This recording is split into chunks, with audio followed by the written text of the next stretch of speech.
Hi, Thomas. Obviously, the international break. How is everyone? Any injuries on the return? How's the squad looking?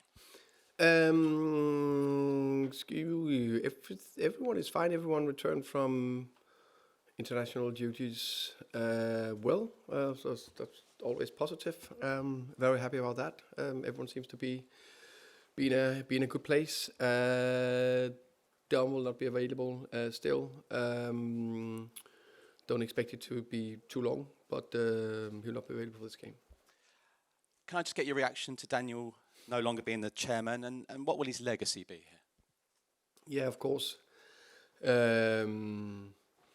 Daniel deserves massive praise. He's been here 24 years. It's must be one of the longest chairmen has been in the Premier League ever.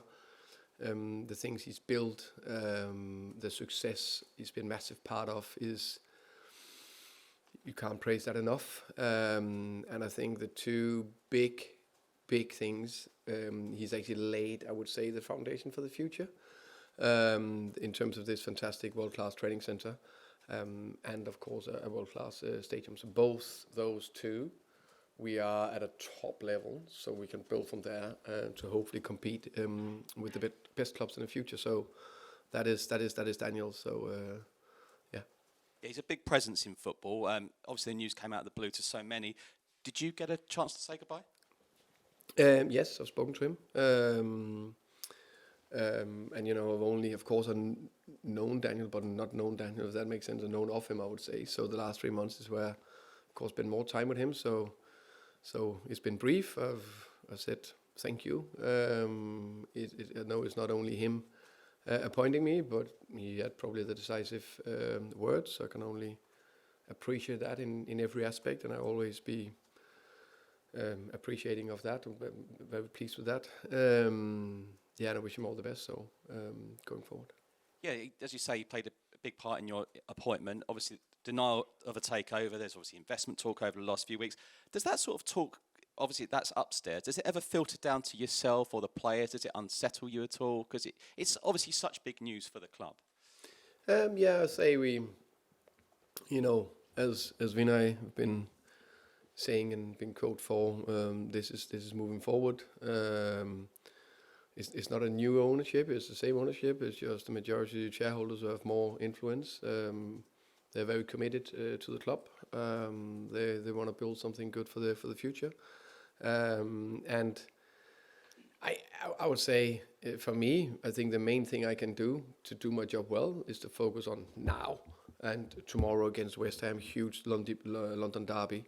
And that's my main thing. I'm probably also a bit of a person where I just focus with what is in front of me. Thank you.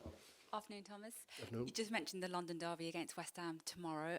How excited are you to experience that London derby for the first time as Spurs manager? Very excited. I know it means a lot for the fans. So we'll go there with everything and do everything we can to, of course, try to win the game. I think we're facing a West Ham team, which I think maybe didn't have the best start. I think they got a very good win against Nottingham, and I think they did well. I think they got some top players. I've known Graham Potter for years, and I've followed his fantastic work from all the way from Sweden to Swansea to Brighton to Chelsea to now here. So big respect for him and his staff. So I know it will be difficult, and I know this game tomorrow will be extremely difficult, because no matter if West Ham were top of the league or bottom of the league, in the middle of the league, this game will just boom make them raise their level. So I expect an extremely difficult game, but we'll be ready for it, and we're ready to attack. Mohamed Kudus will return to the London Stadium for the first time, of course, since making that move from West Ham to Spurs. I asked him before the international break about this game, and he said, look, it's just another game for me. Knowing him now, obviously him having been at Spurs, how do you think he'll handle that potentially hostile reception and atmosphere tomorrow? You don't think they will applaud him? No. Maybe not. Of course, you can always let me put it this way. I'm pretty sure players, and myself included, sometimes you feel there are extra tension or extra noise. But then at a certain stage, you get into your zone, and then you don't really hear it. I'm pretty sure the same for Kudos tomorrow. I'm pretty sure the same for all players that are playing in hostile environments. The thing he should do is focus on his game. That's what he can control. And finally from me, Xavi Simons and Randall, are they in line to make their Spurs debuts tomorrow? Yeah, both of them are looking good. Both of them are definitely in contention to be ready for the squad. Xavi, for natural reasons, are further down the line. He just started the first game for Holland and played, I can't remember, a few games for Leipzig, definitely. In terms of Randall, it's been a while since he's played. Last time was in Club World Cup. Hasn't trained really with PSG. So he is not as fit as Xavi. But he looks good. Thomas, hello. So if we just go back to Daniel again, I just wondered, it seemed to catch everyone he was so surprised at the news that he's gone. Because you had such a strong transfer window, were you surprised yourself? And what does this mean for you and the club going forward in regards to transfers and how it's all going to be done? I would say, it was nothing that I expected. I don't think any of us expected it. A decision is made. We move forward. I think transfers going forward, of course, need to be, how can you say, not reconstructed, because that's not the right way. It was very clear how the roles were, let's say, for this window. There's something Daniel is involved in, something he's not involved in or was involved in, so that just needs to be changed a little bit. I don't see it as a big thing, definitely not impacting me too much, that we find out what kind of players we like to get, and then someone needs to find out to negotiate that. Does that mean you sound like you maybe want a bigger say possibly in some of the new targets you'd like to bring in? Is that fair? I know. I don't think that's fair. I think that is very good, quite unfair. I think it's this window I only experienced a good collaboration between me, Daniel, Vinay and Johan, where we were agreeing on what kind of targets we went for. So I expect the same going forward. And just one other thing that happened in the international break was you left Tel out the Champions League squad, and he's spoken about it and he said you called him, but I was just wondering, if you could explain why you've done it and what you said to him. Yeah, I think first of all that was an extremely difficult decision to make. I also think in many ways it was a little bit unfair. I also think that the UEFA Champions League list are not big enough. We know the load on the players is getting bigger and bigger. We, as I said it many times, we were hopefully playing 60 plus games.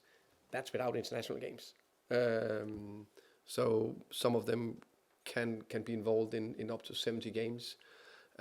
So I think that we need probably a bigger squad. I can't understand why we need to limit ourselves. I actually like the idea of the club trained players. I think it's a good thing to, every team need to develop their own players. So I think that's good. Of course, that limit us a little bit as a stance. Hopefully we get after that. But because we had a less number, I had to make a decision now instead of making a decision before a team selection. Before I name 20 players tomorrow. And is it 23? I don't know for Champions League, you can name even more. So anyway, but the squad you're naming before every game, it's performance, all that. Now I need to name it before I really know Matty, and I think he's done well. I just had to take a tough decision. I think he's been extremely mature. He's 20 years old. The way he handles it, the way he trains, everything about him, extremely impressive. Thank you. Hi there, Thomas. With Xavi and Randall Muani, obviously very versatile players, have you kind of got in your mind yet where you see them performing on the pitch for you more often than not? I have some ideas. I think it's still a team I'm learning. I get to know better and better. Of course, I have clear ideas, but it's something is to look from the outside. Another thing is to as I say, feel them. You're around them, you speak to them, you watch them live, training games, you watch the game back with like very specific view.